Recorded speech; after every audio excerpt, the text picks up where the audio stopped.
Welcome back to the Mid-Year Mitch YouTube channel. In today's episode, we're sending off the Tribute Split project, and I thought it would be a great opportunity to show you guys what this car started off like. Let's go through the entire process of bringing a wrecked birdcage up to the level of a really nice Restomod project split window. So be sure to stick around. The goal for this project is to take a wrecked C2 Corvette that's basically just a rear back half and turn it into a Restomod. So to start off with, we need to start tearing the car apart. The car was wrecked in the front, so we need to strip all the fiberglass off to expose the steel birdcage underneath. So I pulled the quarter panels off, used an air hammer and some chisels to get the quarter panels off.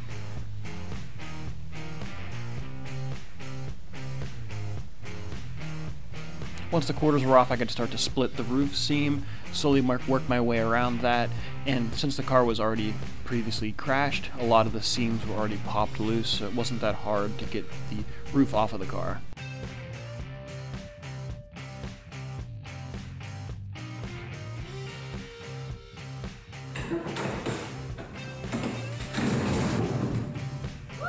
Now with the roof out of the way, it's time to start working on getting the birdcage away from the floor section. I had to remove the latch pillars, the fiberglass rockers,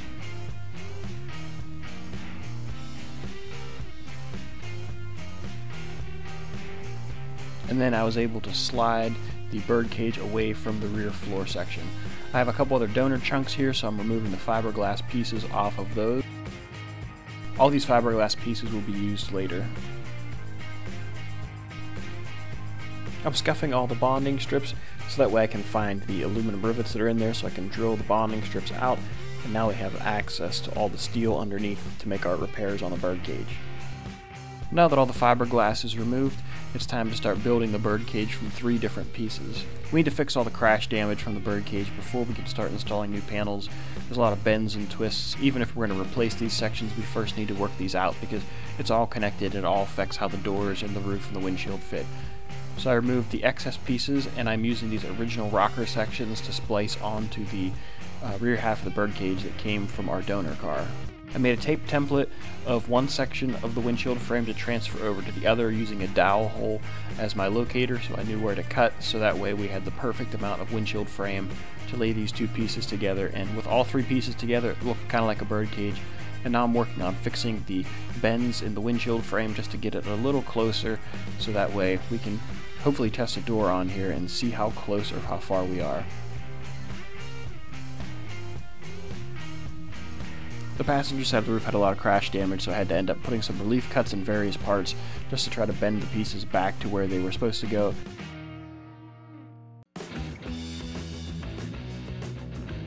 Next, I gotta put the door hinges on, and we can mount up the doors to see how the roof fits compared to the door tops. That's a really crucial part. The windshield plug I have installed kind of helps line everything up, and then the doors kind of get you the rest of the way.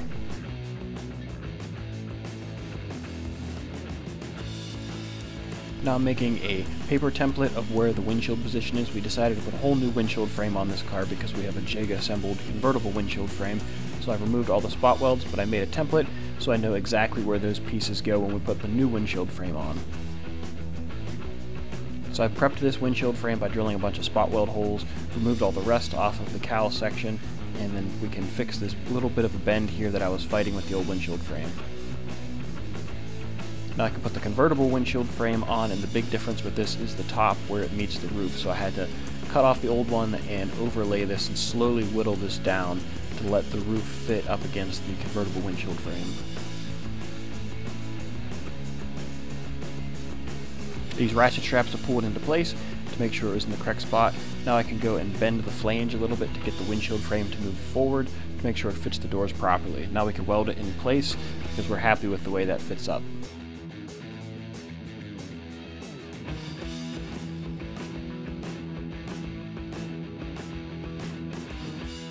They don't reproduce the coupe birdcage section, so I'm having to convert the convertible section into a coupe. So I had to make some pie cuts and blend some pieces together with some other little transition pieces.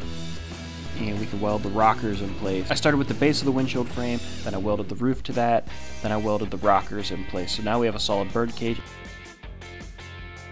And now I can go and patch up some rust that's in the A-pillar on the passenger side. I made a template off of the driver's side, bent up a little patch panel, cut it out, and welded it in.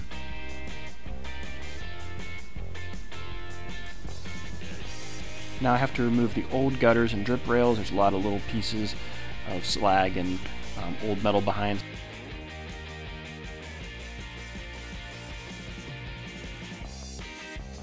Removed all the rust. And now I can drill a bunch of holes in the gutters and drip rails to get it ready to plug weld in place. I also put weld through primer in place, and I removed all the old adhesive that was on the roof. These are really nice parts that are reproduced. In my case, they take a little bit of finessing to get to fit exactly the way I want them to, but they still fit up nice. They're very nice parts. So now we can pull the birdcage off of my chassis table, and we can scuff it and prep it for paint. Now it's time to drill a bunch of holes and start riveting the fiberglass bonding strips onto the birdcage. These bonding strips are very critical to putting the Corvette back together because this is actually what the fiberglass panels glue to. Originally, GM did not use any bonding joint that was steel to fiberglass. If there's a piece of fiberglass on the car, it is riveted to the car and then fiberglass is glued on top of that. So now I'm working on figuring out the firewall situation. We took those original 2 pieces of firewall off of those other 2 cowl sections and we cut them and mocked them up.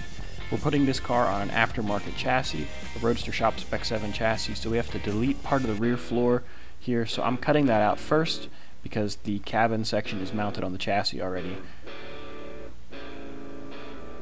Now with that in place, I put on the dynamic Corvette 63 split top, and I installed their wide big tub rear floor kit as well. Now I'm prepping out the firewall and hand laying some fiberglass to make the 2 pieces one. Now we can pull that off, and I am making a mold off of a reproduction firewall that I have because we were missing quite a few pieces on this firewall. So I had to do a lot of splicing and hand making fiberglass to make this firewall come together, but now Dynamic Corvette does sell those. They didn't at the time.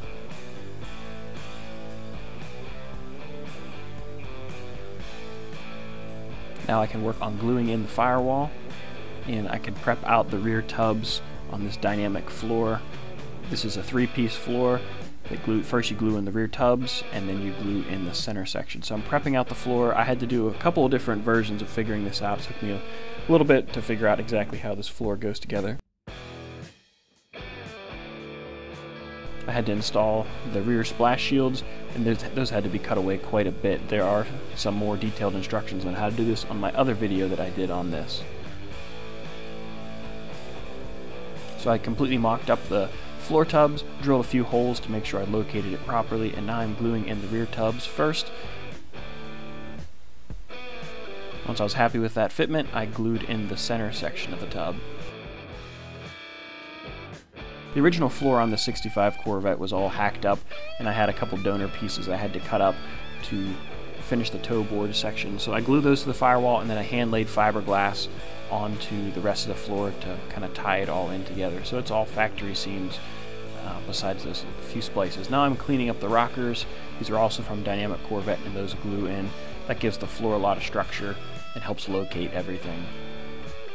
So now the cabin section of the floor is done. It's time to start whittling down this roof. Dynamic Corvette gives you a little bit extra material around the doors just to make sure you can get a nice tight fit. So I slowly whittled that away to get those to fit up tight.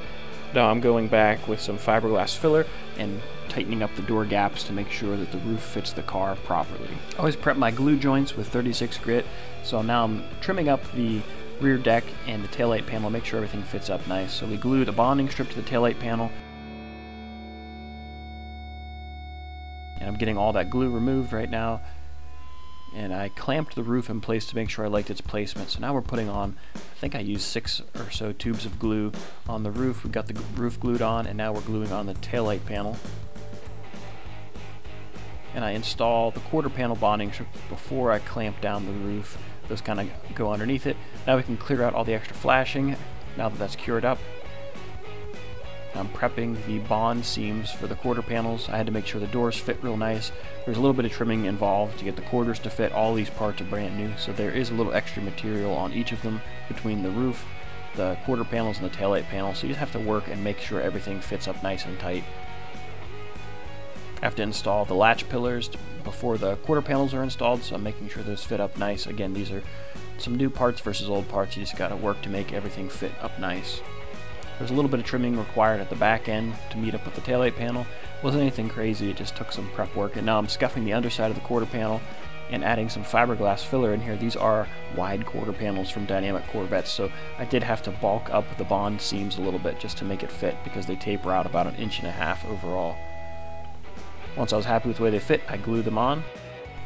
Now it's time to glue on a few bonding strips onto the back of the car. These ones go to the taillight panel, to the quarter panel, to help hold the exhaust valves in place. Now I'm working on whittling down these scallops to go in the roof panel. Originally, they pretty much did it just like this because they couldn't get it to release from the mold without having these in two separate pieces. So I glued these in place. It was a little bit messy, but I was able to sand it all away, and they looked nice in the end. Now this door was in a crash, so we have to put a new door skin on this. So I'm working on peeling away the door skin with the air hammer into some chisels, slowly working it away. You can see there's a big crack in the middle of it, and it came off in 2 or 3 pieces. Now with that out of the way, it's time to fix the crash damage inside, just with a little bit of hand-laid fiberglass to fix those few cracks from the crash damage. I have a new old stock door skin that we're going to install, and I'm scuffing up all the areas that we just glued together while that stuff dries. I also had to install new rivets that attach the door structure to the inner door skin. Now with the door fitting well, we can put on the door skin, and I sanded up all those little scallops. At this point, the firewall back is basically done on the car, so now it's time to work on the actual firewall itself. So we strengthened the inside of the firewall, now it's time to work on the outside. So I scuffed all the paint off, and I had to do a few hand-laid fiberglass repairs on the front of it, and we have a smooth firewall kit from Dynamic that'll hide a lot of the original holes and some of the splices that we had to make here. So that'll cover the heater hole.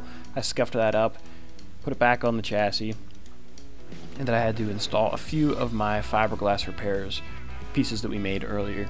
So I hand-laid these in place. And I have to work on installing the plenums. These are important to install before that firewall kit, and I put on new #1 body mounts on those as well, scuffed all my repairs, and glued the plenums in place.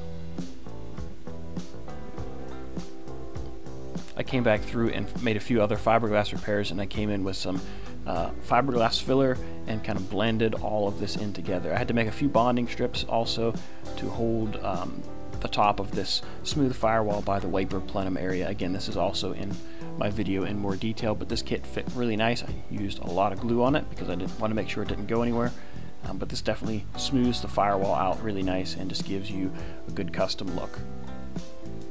Now it's time to pull the front end out of the storage. This is the last big body panel to install. This is also a wide body front end from Dynamic Corvettes.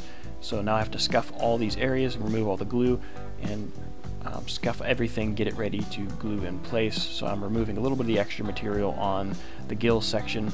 It didn't require a lot of trimming. We also have smooth inner fenders for this car, so I had to cut the hole for the control arms to poke through the inner fenders, and I used the core support to help locate that. Also, we have to cut these inner fenders and install these little elephant ear extension pieces to meet up with our wide front end. These are stock dimension inner fenders, so I had to work on slowly whittling those and getting those to fit in place.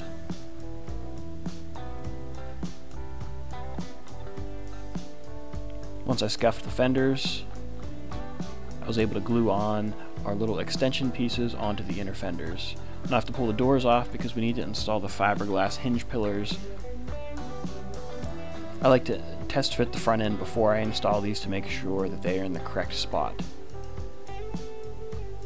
Now with the inner fenders glued together, we can glue the inner fenders into the front end. I don't glue the whole thing in, I just glue a little bit of the front in place so we can move the hood lip around later.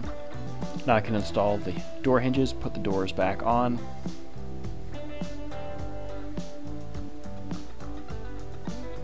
And now it's time to test the front end on here. I still have to do a little bit more trimming around the door area to get this front end to go all the way back up against the windshield.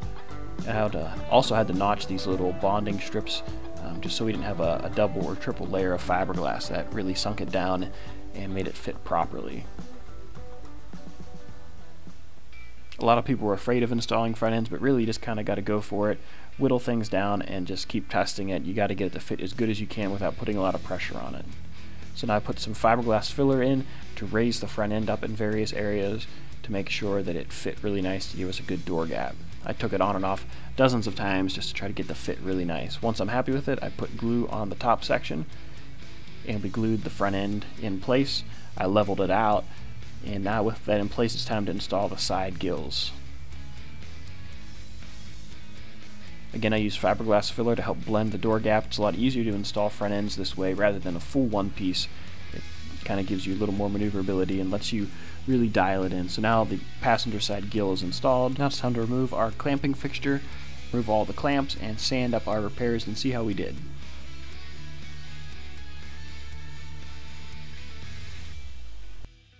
Now it's time to scuff the driver's side and prepare that. So we have to push the car outside. For the first time it rolled under its own power. And now it's time to mock up the hood fitment to get this thing to fit properly. It actually fit a little too high on the passenger side, so I had to modify one of the hood hinges to lower it about 1/8 of an inch or so. After that it fit up really nice, so I scuffed the inner fenders and prepared to glue the top of the fenders to the inner fenders. I didn't show it in the video, but I used this fixture to put pressure on the inner fenders and the fender tops to make sure the hood fit properly. Now I'm scuffing the driver's side gills, getting all that to fit really nice with the door, and I glued that in place as well.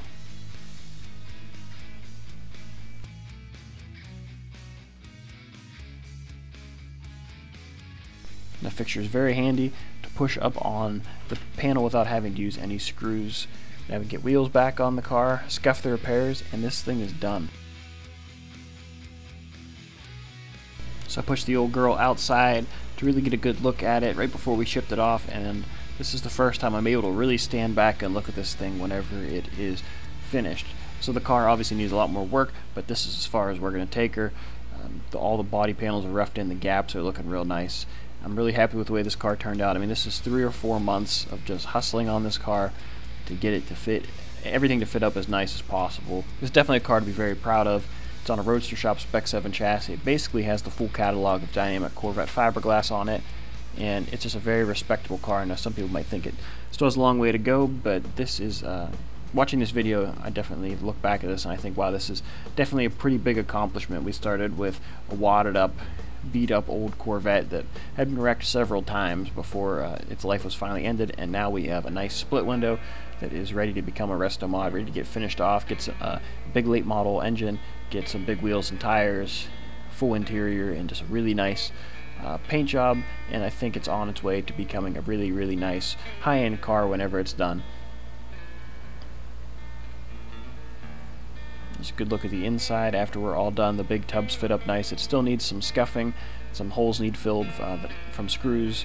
And then the inner fenders under here have a little extension kit that need to be installed. And again, some stuff needs to be sanded and fitted. This is all just roughed in, but the owner has a body shop and he's more than capable of taking care of it from here. But that's going to do it for this video. If you enjoyed, please give it a thumbs up. Don't forget to subscribe. And that's going to wrap up the Tribute Split project. So I hope you guys enjoyed it. Maybe I'll have some more updates on it in the future if the owner likes. But from here on out, it's going to get body worked, finished out. LS manual transmission, beautiful bodywork and paint. He likes the red interior, so I'm not sure what color he's thinking about complementing that. Maybe a blue, silver, red, black. I'm not quite sure, but we'll see what happens with that in the future. And I have a lot of cool projects coming up, so make sure you hit that like button, subscribe so you don't miss it. And I got a lot of work to do, so I'll catch you guys later.